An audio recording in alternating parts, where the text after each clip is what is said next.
आज मैं जो देश में जो किसान आंदोलन चल रहा है, खेत मजदूरों का आंदोलन चल रहा है, उसके बारे में चर्चा करना चाहता हूं। आपके माध्यम से सारे देश के किसानों से, खेत मजदूरों से, नौजवानों से। Sukhpal Singh Khaira, I am the chairman of all India Kisan Congress.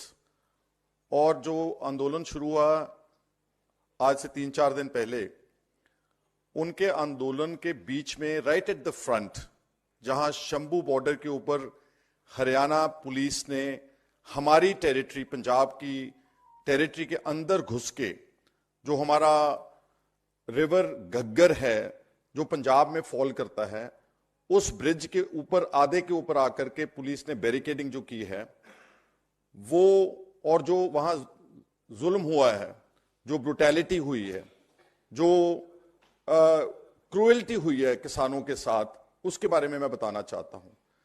जब ये लोग पिछली बार आए थे देश के आंदोलन करने के लिए, SKM 1.25 साल बैठे थे। 1.25 साल में एक भी इंसिडेंट किसानों की तरफ से, खेत मजदूरों की तरफ से ऐसा नहीं था जिसमें कोई वायलेंस हो, कोई झगड़ा हो, कोई उन्होंने तोड़फोड़ की हो। Nothing at all. उल्टा 600-700 किसानों ने अपनी जिंदगियां इस देश की खातिर, अनाज को, भंडार को भरने की खातिर, वो यहां दिल्ली के बॉर्डर्स के ऊपर गवा के गए। और उस वक्त प्रधानमंत्री साहब या बीजेपी के टॉप लीडर्स, इंटरनेशनल डोमेन में कहीं कोई हादसा होता था, कोई मरता था, तो उसके लिए 1 मिनट में ट्वीट आता था। लेकिन 700 किसानों और खेत मजदूरों के मरने के बाद भी एक भी अच्छा कोई ट्वीट नहीं किया, कोई सिंपथाइज नहीं किया। और जब आंदोलन खत्म हुआ, उनसे यह वायदा किया गया SKM की लीडरशिप के और किसानों के साथ, जो लाखों लोग यहां दिल्ली के बॉर्डर्स पर बैठे थे, कि हम MSP को एक लीगल लॉ बनाएंगे और इसके लिए हम एक कमेटी सेटअप करेंगे जल्दी। और तीनों जो एंटी फार्मर ब्लैक लॉज थे उनको रिपील करेंगे पार्लियामेंट में।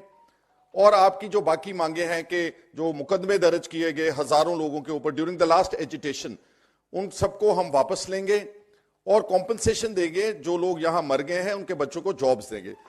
और इलेक्ट्रिसिटी जो अमेंडमेंट बिल लाने की सोच रहे थे, उसको हम विड्रॉ करेंगे। एक भी बात नहीं मानी।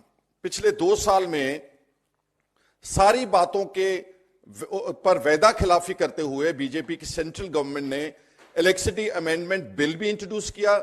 हमारे जो कंप्लीट नेटवर्क है गवर्नमेंट का, पंजाब से लेकर सारी स्टेट्स में जो हमारे इलेक्ट्रिसिटी बोर्ड्स थे, जो उनका डिस्ट्रीब्यूशन नेटवर्क था, जो उनकी जो तारें फैली हैं सारे देश में सरकारी, वो सारा अमला उठा करके प्राइवेट सेक्टर को, जैसे रेलवेज प्राइवेटाइज कर दी, जैसे एयरपोर्ट्स प्राइवेटाइज कर दिए, जैसे बाकी पब्लिक सेक्टर यूनिट्स प्राइवेटाइज कर दिए, तो इसको भी उन्होंने प्राइवेटाइज करने का बिल पार्लियामेंट में इंट्रोड्यूस कर दिया। उनके वायदे के मुकम्मल खिलाफ जाते हुए जो कमेटी बनाई MSP को कंसिडर करने के लिए, वो ब्यूरोक्रेट्स की बना दी। जो किसान लड़ रहे थे उनको उस कमेटी में रिप्रेजेंटेशन ही नहीं दी।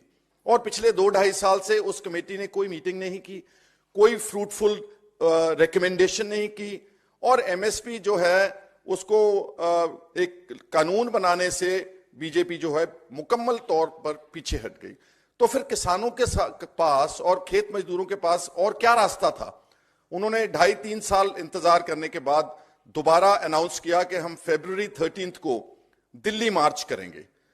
और उसका नोटिस उन्होंने 15-20 दिन, महीने का नोटिस दिया। गवर्नमेंट बिल्कुल नहीं हिली। 12 फरवरी की लेट नाइट 11 बजे उनके साथ मीटिंग करनी चाहिए, वो मीटिंग के लिए चले जाते हैं। और फिर उनको यही बातें बोली जाती हैं। जो मिनिस्टर्स गए वहां पर, mister Arjun Munda, agriculture minister Piyush Goyal जी, उनको यही बोल रहे हैं कि हम कमेटी बनाएंगे, हम कमीशन बना देंगे।